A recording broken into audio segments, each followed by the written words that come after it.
Hey everyone, this is Ms. Fisher, and this is a video to help you with the Go formative, the Repl 9-3 shipping item. So when you open the Go formative, it does ask you to take a look at the Repl 9-3. So I'm going to go ahead and start my project. And we can see that there are two classes, and then we've got the main class. So let's look within these classes, and we can see there is the shipping item.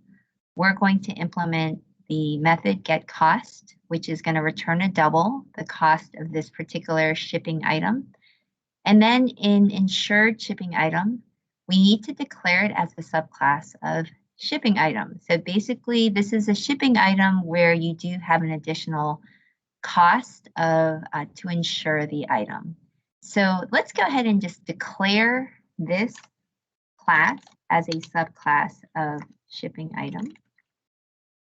And I'm going to go ahead and go back to shipping item.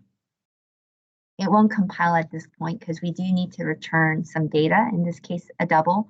So let's think about this instance variable, which is weight. And then we have a static variable. We haven't seen this for a while. This means that it's available to all shipping item instances.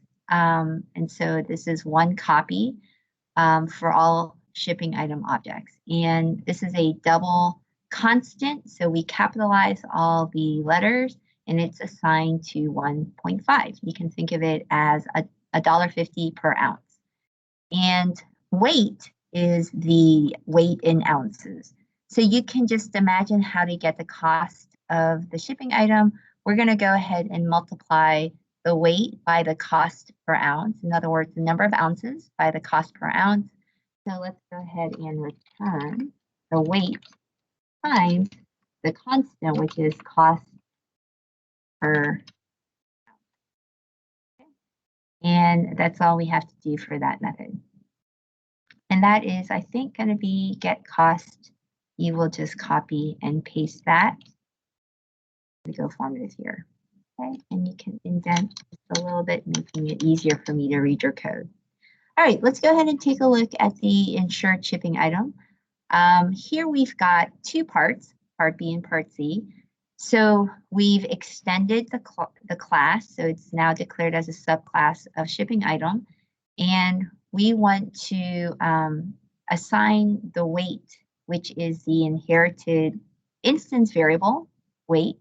So we can do this by calling on the superclass constructor, which takes one argument, which will assign the parameter, which is a double, to the weight, which is the instance variable. So let's do that first. We're going to call on the superclass constructor and pass the parameter W as the actual parameter.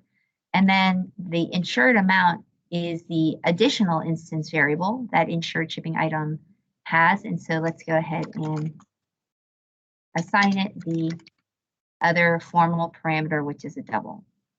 Now, we want to get cost. And in order to get cost, we are going to assume that the cost of the item is going to be the weight times the cost per ounce, and then add to it that additional insured amount cost. So we don't have access to the weight, the instance variable, because it's declared in shipping item. If you can try, you can go ahead and try to return the weight times the cost, whatever this was called, cost per ounce.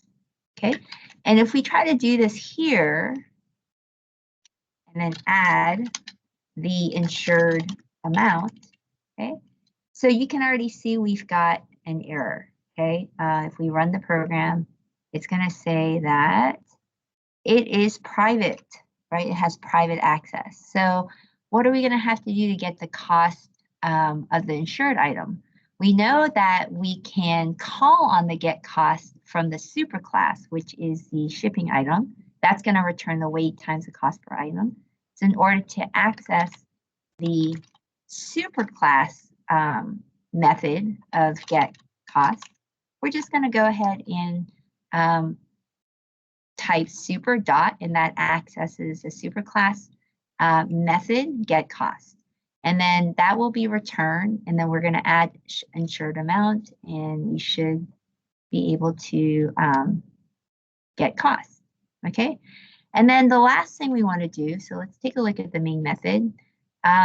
We can check our output, and we get the 15 for the get cost of a shipping item, 65 for the insured shipping item. So it's 10 times 1.5 is 15. 15 plus 50 is 65, so that makes sense. And then we have an array list of shipping item objects.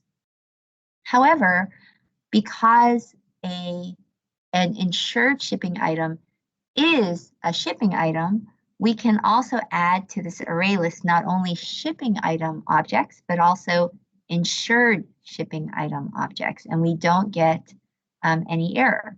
So we want to write a for each loop to store the total shipping cost of all of the 4 items, whether they be insured shipping items or just shipping items. So let's go ahead and write a for each loop, and the each is going to be a shipping item, but that's okay because let's give it an S for shipping item. Actually, let's give it an I. Let's just say item. Okay. So that's our local variable in our array list called item list. And within this,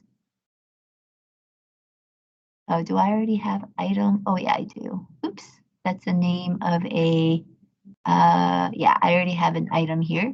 So let's not use item, it's already declared. I'll just use I. Okay, so let's use S for shipping item. Okay, so we are going to go ahead and call on get cost. We're going to add it to the cost of what's currently in cost. So I'm going to move this down here so you can see that that was initialized at 0, and we're going to add. And now take a look at what happens. Even though S is a shipping item, notice that some of these items are insured shipping items.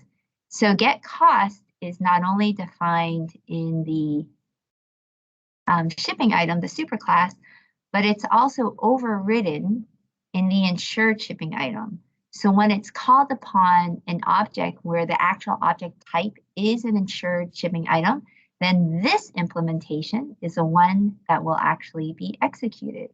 So if we add up all the numbers here, okay, we will get 130. Okay, so the get cost, when it's invoked upon an insured shipping item, then that insured amount is added to the original cost, which was the weight times the cost per ounce. All right. So I hope this was helpful, and just go ahead and complete the other questions from the Go formative. All right, let me know if you have any questions. Bye, everyone.